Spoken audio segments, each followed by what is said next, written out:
வணக்கம். மீண்டும் அடுத்த பதிவில் சந்திப்பதிலே நான் மிக்க மகிழ்ச்சி அடைகிறேன். விழா காலங்களில் எதற்காக வாழை மரம், மாவிலை தோரணங்கள் கட்டப்படுகிறது அப்படின்னு தான் இந்த வீடியோ பதிவுல பார்க்க போறோம். நிறைய விழாக்கள்ல பார்த்தீங்க அப்படின்னா, மாவிலை தோரணங்கள் அழகா வச்சிருப்பாங்க. பெரிய வாழை மரங்கள்லாம் இந்த என்ட்ரன்ஸ்ல கூடும் இடங்கிடங்கள்ல என்ன ஆகுது அப்படின்னா, கார்பன் டை ஆக்சைடு வியர்வை நெடியால மூச்சு திணறல் ஏற்பட வாய்ப்பு இருக்குது. எங்கெல்லாம் மக்கள் அதிகமா கூடுறாங்களோ, இந்த பிரச்சனை கண்டிப்பாக இருக்கும்.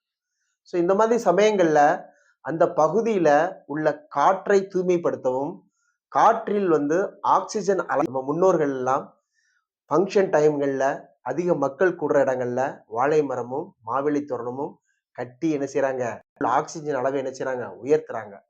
இதுதாங்க காரணம். அதனால மக்கள் அதிகமா கூடுற இடங்கள்ல எந்த பிரச்சனையும் வரக்கூடாது. வியர்வை நெடியால மக்கள் மூச்சு திணறல் ஏற்படக்கூடாது. கார்பன் டை ஆக்சைடு அளவு கண்டிப்பா அதிகமாகும். இதற்கு மாற்றாகத்தான் இந்த வாழை மரமும், மாவிலை தோரணமும் கட்டப்படுகிறது. எப்பா! நம் முன்னோர்கள் எவ்வளவு புத்திசாலிகள் அப்படிங்கிறது இதிலிருந்து நமக்கு தெரிகிறது. அன்புடன் ஜஸ்டின்.